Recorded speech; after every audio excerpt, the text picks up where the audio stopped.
ओम नमः शिवाय दोस्तों। यात्रा मेरे साथ में एक बार फिर आप सभी का स्वागत है। पेश है एवरेस्ट बेस कैंप भाग 2। पहले भाग में हम पूना से काठमांडू होते हुए लुकला पहुंचे। लुकला से मंजो गांव होते हुए नामचे बाजार, नामचे से तेंगबोचे मोनास्ट्री होते हुए हम अंत में पहुंचे थे दिंगबोचे गांव। अब आगे 7वां दिन दिंगबोचे से थुकला मेमोरियल होते हुए लोबुचे गांव।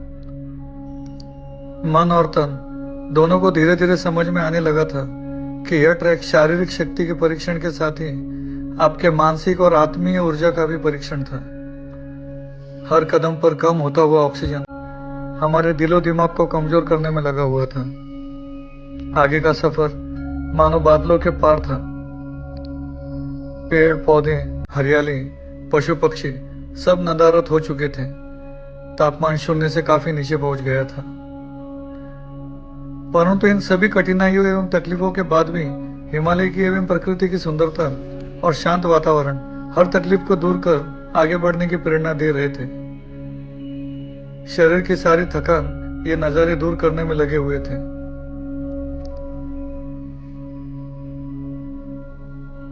कुछ दूर चलने पर दुगला झरने पर बने हुए पुल को हम पार कर कर पहुंचते हैं थुकला।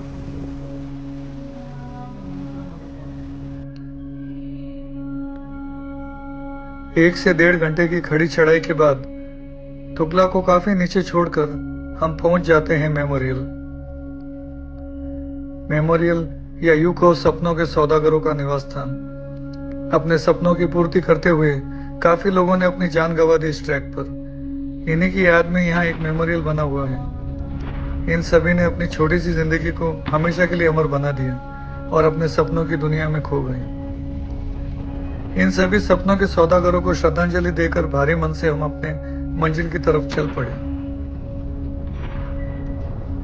मेमोरियल से कुछ आगे जाने पर रास्ता बड़े बड़े बोल्डरों में परिवर्तित हो गया। इन बड़े पत्थरों एवं ग्लेशियर पर से चलते हुए कुछ ही देर में हम पहुंच जाते हैं हमारे आज के पड़ाव लोबुचे गांव। हमारे ठीक सामने काफी नजदीक नब्से पर्वत दिखाई देता है। कपकपाती ठंड को दूर करने के लिए हम पहुंच जाते हैं टी हाउस में। जाकर वहां खाना खाते हैं और रात्रि विश्राम करते हैं। 8वां दिन आखिर वो दिन आ ही गया जब हमारा सपना पूरा होने के लिए जा रहा था। पर यहाँ प्रकृति और कठोर हो गई थी। अब तो नालों का पानी भी जम चुका था। तापमान शून्य के नीचे -16 से -24 तक पहुंच रहा था। इस भयंकर ठंड में काफी संयम से आगे चलते रहे।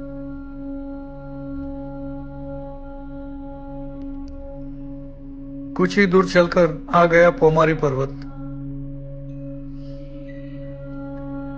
पैर फूक फूक कर रखना या चलना, इस कहावत का अर्थ समझ में अब आने लग गया था।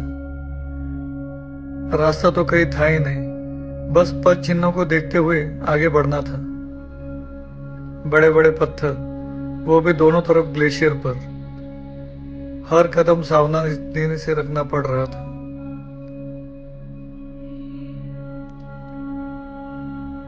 पैरों को तो मानो बहला फुसला कर आगे बढ़ने के लिए हम प्रेरित कर रहे हो।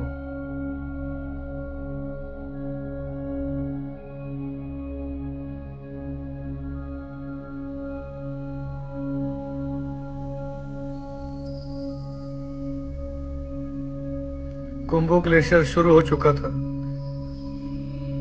ग्लेशियर में पड़ी दरारें, जिन्हें क्रिवासिस भी कहते हैं, काफी डरावनी प्रतीत हो रही थी। दूर कहीं दिखाई दी एक आशा की किरण कुंभो आइसफॉल के रूप में, जो एवरेस्ट बेस कैंप के काफी करीब था।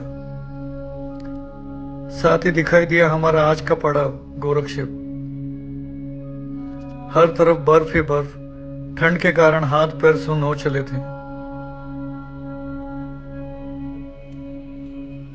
पूरे जोश के साथ सारी ताकत को एकत्रित करके हम चल पड़े एवरेस्ट बेस कैंप की तरफ। कुंभो ग्लेशियर का डरावना सच पास जाने पर समझ में आने लगा।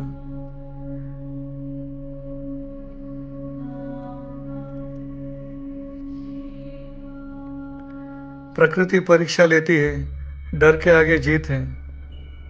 एक खतरनाक एवं काफ़ी डीप क्रिवास के ख़त्म होते ही आ गई हमारी मंजिल, एवरेस्ट बेस कैंप का वो आइकॉनिक पत्थर। यहाँ पर कुछ याद आया तो सबसे पहले तिरंगा। ये क्षण सदा के लिए यादगार बनने जा रहे थे। तिरंगा थामना और लहराना, पत्नी द्वारा दिया गया खाना जो थोड़ा कुछ बचा था उसे खाकर उसके योगदान को स्वीकारा और मन भावनाओं में बह गया।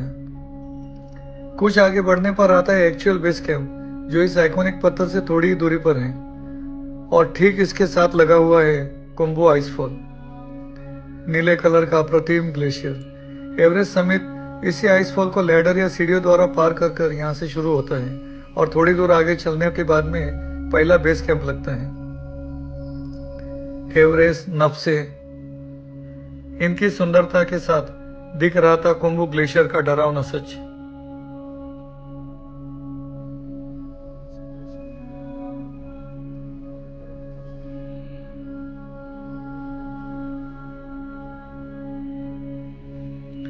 इस पॉइंट पर अकेला था।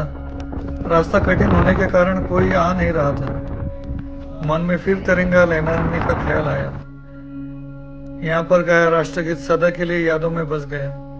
यहाँ खड़े होकर तिरंगा लहराना इतना सुकून दे रहा था जैसे किसी चोटी को फतेह कर लिया हो। इस उम्र में यहाँ लाने का एक बड़ा योगदान रहा अवंतिका का। 1 महीना पहले diet control, physical challenging exercises, 6 kilo का वेट लॉस और ये रिजल्ट। उसके डाइट एवं न्यूट्रिशन कंट्रोल ने इतनी ऊर्जा भर दी कि यहाँ पर आज पहुंच ही गया। मेरी बच्ची, पापा की तरफ से एक छोटा सा रिटर्न गिफ्ट है तेरे लिए, तेरे विजिटिंग कार्ड का प्रमोशन एवरेस्ट बेस कैंप पर।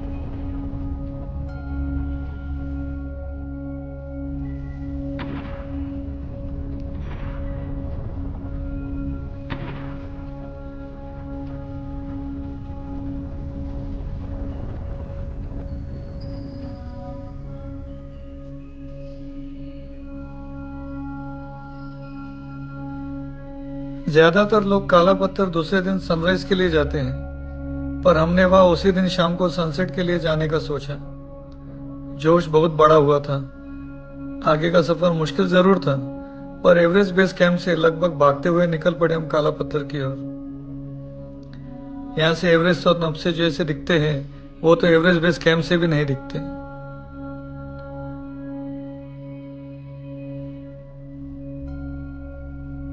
सनसेट देखने आने का मेरा निर्णय सही साबित हुआ। जीवन भर के लिए एक अमिट याद दे गया काला पत्थर से देखा हुआ ये सनसेट। पूरा हिमालय सुनहरा, आंखों में खुशी के आंसू उमड़ पड़े। 8 दिन के कठिन परिश्रम के बाद प्रकृति का एक रिटर्न गिफ्ट था।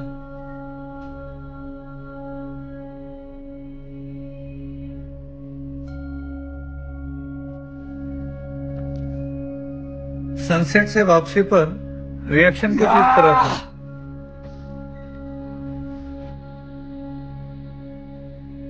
नौवां दिन गोरखशेप से पेंगबोचे, 10वां दिन पेंगबोचे से नामचे बाजार, 11वां दिन नामचे बाजार से फगडिंग लुकला। अब रिटर्न ट्रैक शुरू हो चुका था और ये हाल था वापसी। दुश्मन के छक्के छुड़ा दे जो वो हूं मैं ही, वो हूं मैं ही। तुम जानो ना जानो, तुम मानो ना मानो, दुनिया में सच्चा है कौन? दोस्तों, ये ट्रैक केवल एवरेस्ट बेस कैंप तक पहुंचना भर नहीं है, अपितु ये ट्रैक है आपकी सहन शक्ति, संयम, धैर्य, शारीरिक एवं मानसिक स्थिति को परखने एवं जानने का, आपके हौसलों का, सपनों का, एक जिद का। यहाँ याक जैसा मजबूत प्राणी भी अपनी सांसों को नियंत्रण में रख के चलता है।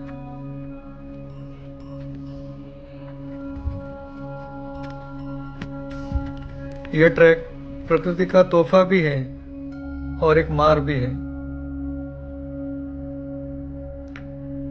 काफी कुछ सीखकर नए आत्मविश्वास एवं सहन शक्ति एवं अनंत यादों को साथ में लेकर हम निकल पड़े 12वें दिन लुकला से रामेश्वर के लिए।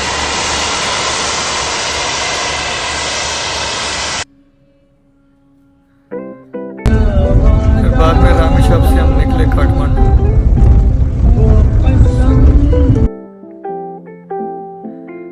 तेरहवें दिन पशुपतिनाथ जी के दर्शन कर आशीर्वाद लिया।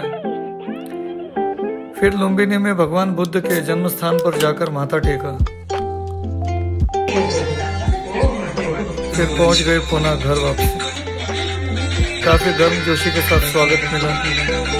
सभी शुभचिंतकों एवं परिवार वालों का हृदय से आभार मानता हूँ, जिनकी दुआओं से सकुशल घर आ पाया।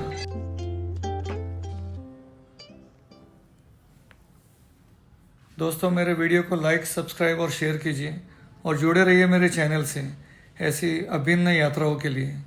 ओम नमः शिवाय।